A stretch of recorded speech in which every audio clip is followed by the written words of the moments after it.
Hi guys, welcome back to Giant Thought, the world's first OKR podcast in partnership with Koan, the dedicated OKR platform. And today I'm with Roger for another episode of our OKR Toolkit. And today we're talking all about why it's important to track confidence and progress when it comes to OKRs. And I know everyone knows who you are, Roger, but we may have someone new listening to us today. So please, for anyone that's joined us as a new listener, just give us a brief introduction. Yeah, sure thing, Jen. So my name's Roger, or Rog to my friends, and I'm the founder of There Be Giants. I set up the business about 10 years ago. We started focusing on OKRs specifically about 6 years ago. We've done hundreds of implementations. We now run the OKR Coach Academy, which trains and qualifies OKR coaches all around the world. And super excited to be doing another Toolkit podcast with you. Great, thank you. So let's dive in, I guess. So I mentioned that we're going to be talking about tracking confidence and progress. And we know OKRs are objectives and key results. So where does confidence come into it? Well, confidence is often overlooked because it's kind of a new dimension that's come in as part of OKR practice when you compare it to how other management by objective approaches have kind of approached how they've used objectives over the decades gone by, and bringing in this added dimension of rating a key result or indeed a whole OKR for confidence brings a really, really valuable piece of data into the conversation. As it's one thing, having progress data, and that looks back at where you've come from and says this is how far we've gone. But actually, what the other side of the coin is, and how far have we got to go, and how confident are we, given that OKRs are very time boxed into very clear periods? How confident are we that we're going to achieve it by the end of the period? So having that confidence data is super valuable, super valuable. So when we talk about confidence, would I be correct in saying that they allow you to maybe plan further and allocate resources to OKRs? Yeah, well, here's the great thing, you see, because if you've got good confidence data for your OKRs, it really helps the organization become more agile, actually, because it helps with that advanced planning, that forward planning. So when you're at the stage of having to prepare for the next cycle, for the next quarter, if you've got good confidence data, that means that you can confidently start to plan ahead of the finish of the current quarter, because you've got a good view, you've got good data that you can rely on to predict where you should finish. Now, I'm not saying that would be necessarily 100% correct, because we're not talking about something that is, an absolute foolproof science here. But if you have, if people feel comfortable enough, safe enough to be honest in their ratings, and that the data in the system is pretty fairly, reliable, then that's a really important source of information, like I say, for helping base your advanced planning on. And would you, just to kind of pick up on that, say if someone put a confidence rating, a low confidence rating, for example, would you kind of use that as a way of maybe bringing more people onto that to help them or supporting them in that way? Quite possibly, but I mean, obviously I wouldn't take that judgment until I'd had a discussion with them around it and wanted to understand what what the red flag was for, what the low confidence rating was for. It could be something within our control. It could be something that a third party is doing that is that we might be able to influence, or actually might be outside our control completely. So you can't just make an instant judgment that it is all about resource, but often resource could be the answer. Yeah. And the great thing is that within the period itself, within a quarter, for instance, if you're tracking at a local level the confidence ratings, that actually helps to nip things in the bud, if you will, catch things early before they become an issue. Because if you wait until the end of the period and you haven't made the progress that you want to make, it's too late. Then it's too late. You've burnt through your quarter, and you've got to either write it off or let it spill over into the next quarter. But with the confidence ratings, you're always keeping an eye on, right, okay, this is where we are, but where do we expect to be by the end of the quarter? And is that where we want to be by the end of the quarter? Koan is a purpose-built solution for managing your OKRs. Helps your team achieve their objectives and key results, helps them get aligned, and it helps them stay engaged. Shared spreadsheets simply don't scale when you're using OKRs properly, and you're not going to have a maximum impact with them. But with Koan, you can scale your OKRs right across your entire company, keeping your team super motivated and moving everybody in the right direction. Roger, what's one of your favourite features about Koan? So the thing that I really love about Koan, and have done ever since I first saw it, was how it really puts the conversation around OKRs at the heart of the system, and it really helps stimulate that, which obviously brings really good collaboration. They've got this reflections feature which helps individuals really prepare for the team conversation, which is going to come up, where the collaboration is going to take place. So that would definitely be the thing for me, which is the killer feature of the system. So we've kind of explained the benefits of having the confidence rating in there and kind of monitoring progress. So can you offer any top tips when it comes to kind of how often confidence ratings and progress should be discussed? Yeah, I mean, this is to do with the cadence of discussion, and another thing which OKRs very much have, stand apart from other, MBO approaches of years gone by, is the frequency of the conversation around them.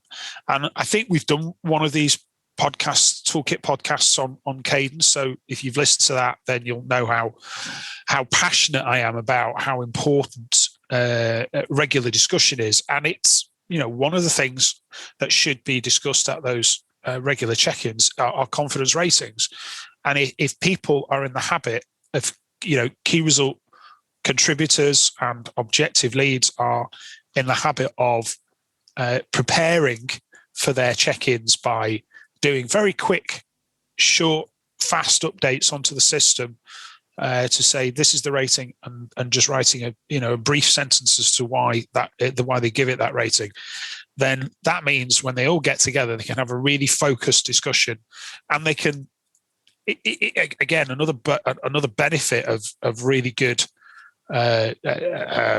confidence data is that when you're in that discussion, you can manage it by exception. You can manage that conversation by exception. So you can focus in on the things that look like they need attention, and the things that are green, because if you have trust in the data, you don't have to give so much time, if any at all, other than to say everything on track, right, fine, let's move on.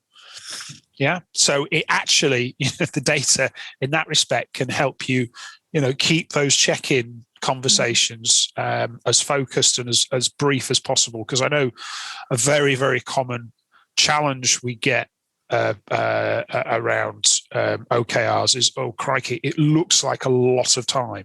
It looks like a lot of time. Well, it needn't be. It needn't be, is the answer to that. I just want to pick up on something you just said. You mentioned a system. Yeah. And for anyone kind of new that's listening to this toolbox or kind of just dropping into this episode for the first time, can you elaborate on that a little bit what you mean by, say, a system? Yeah. I mean, if you're running OKRs within just one team, you can get by with running them on Google Sheets or whatever. But as soon as there becomes more than one team and multiple layers in the organization and wider visibility, wider transparency becomes important, then running them on a spreadsheet becomes really problematic. And this is where a purpose-designed OKR system, like Koan, for instance, is really worth its weight in gold, because there's loads of them out there, and they're all designed to be super easy to use, super easy to, access the data and run reports from, and so on and so forth. That really, they kind of just blend into the background. A system that's clunky and is difficult to use is one that then becomes a barrier to the whole process being adopted and the whole process working. And that's why I think a really simple, slick system is one that almost, like I say, blends into the background, and it's just how we do it around here, and it almost becomes invisible. And sorry, just to jump in, I suppose, and I suppose, like you say, an easy to use system that you can see those confidence ratings kind of instantly as soon as you want to. Yeah, exactly. Because if all the contributors and leads are preparing for their check-in by updating their confidence and progress ratings, then when they get into the check-in, they just have to bring up the system and they run it from the system. So nobody's having to prepare, additional reporting, additional slide packs or whatever. It's all there and it's live. So, yeah. Great. Thanks for explaining that for us. In terms of evidence for a confidence rating, how important is it to understand the reasoning behind a confidence rating? I think it is important to have something of a narrative behind it. And I'm not saying you should write paragraphs and paragraphs. Most of the systems that I've encountered, if you put a rating in, they usually only allow you to save that rating if you just put a few words in, just one sentence, just to kind of explain why you've given it that rating. And I think that's fair. I think that's fair. And if it's had multiple changes in a period, usually there's a log of what updates have been made to it, so you can have a look back through the history and see how it's progressed and so on. So you can build up a longer narrative just from that, instead of just having that one snapshot.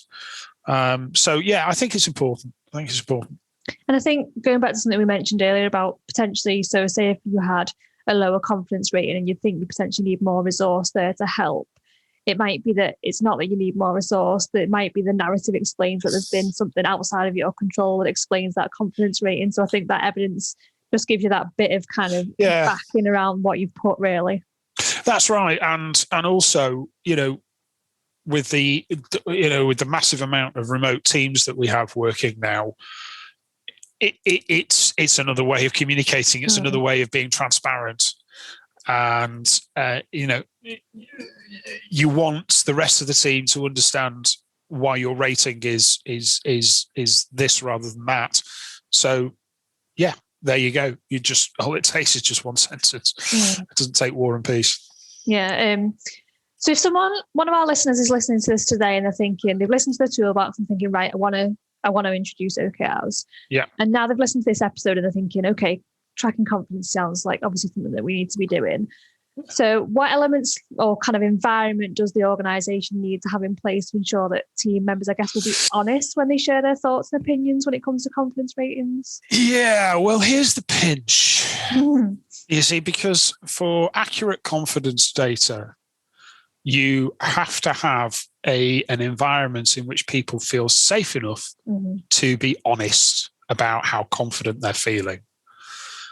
Because let's face it, I think we probably all worked in an organisation at some point where if you if you don't feel safe enough, you'll hold back. I'm not saying you'll be dishonest, but you just might not speak up, or you might say what you think those maybe at a higher level want to hear, and that might not necessarily be a reflection of the actual picture or the actual position. And the problem is that the data starts to become less and less valuable, and eventually you end up with one too many times where you've reached the end of a period, a quarter, and after everything being green for the whole quarter, you've missed, which in theory should never happen. So it's really important to have that level of psychological safety. It's really important to have that, and that's not something you could just wave a magic wand and have overnight. That's something that needs working at. It requires a degree of respect from management, that they understand that everyone's view is valuable, that others may have a perspective that they might not, and so therefore they're prepared to listen, and that people feel like they've got the permission Yeah, the permission to speak up, and that they feel included, and that starts. The way we approach OKRs, that starts from the way that they're set up, because we follow a very sort of blended approach in terms of how you set up OKRs, in terms of the direction. One of my pet hates is the term cascade, because that just it implies that it starts at the top and it just flows down the organization, which to me implies that people get told what to do, or get handed their OKRs. Whereas we follow a process where we support the leadership in developing their level one, organizational level OKRs, and then allow the rest of the organization, or certainly specific people within the rest of the organization, to then suggest how they should be achieved. And then you build the OKRs around those and so on. So it allows for a degree of top down in terms of direction, and these are the parameters, the perimeters, and this is the perimeter in which we want you to play. But actually, you guys are all the expert strikers and defenders and wingers and all that stuff, and you're the ones that should get on the pitch and play the game, because you're the ones that are going to score the goals at the end of the day, not us. So, and we want to know how you plan to do that.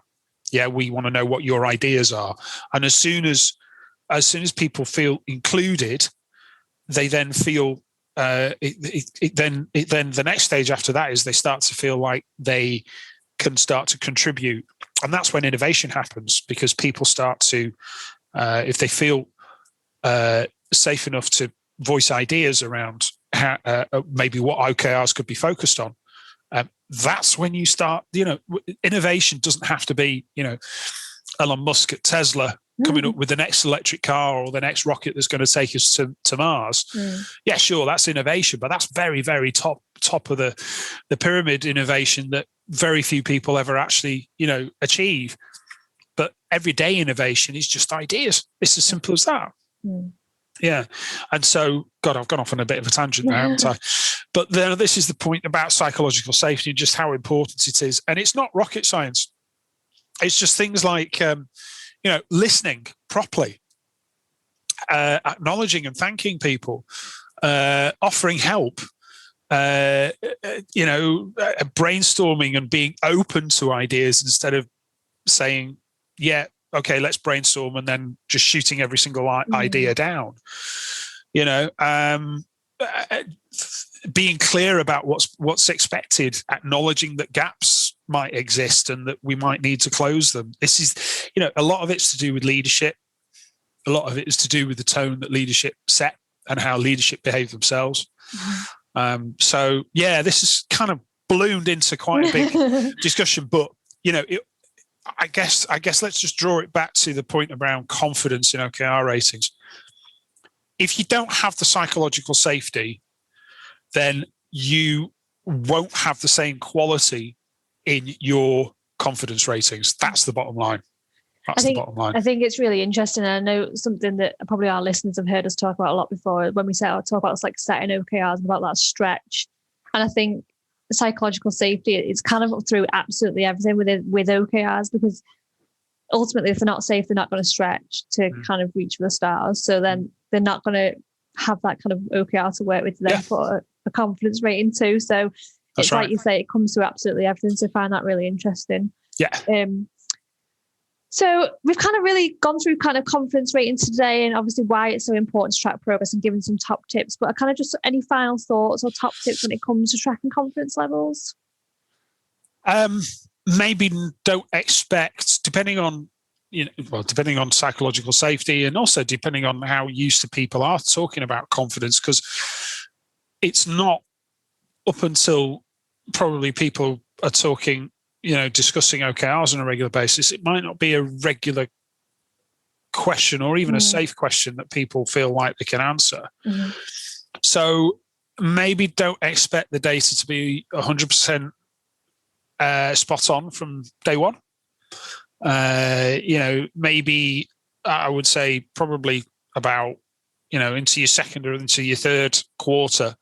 And I would be expecting, probably definitely by your third quarter, I'd be expecting far more reliable confidence data by that point. So don't expect perfection from day one is what I'm saying. And I think as a team member, they're potentially looking at what the reaction is that they get to put in maybe a lower net confidence rating before they kind of feel completely confident. So I think there's a lot of that going on as well with maybe the first kind of cycle, the second cycle. So I think, like we always say, kind of that test, learn and adapt kind of with everything when it comes to OKRs. I think that's really useful. Yeah.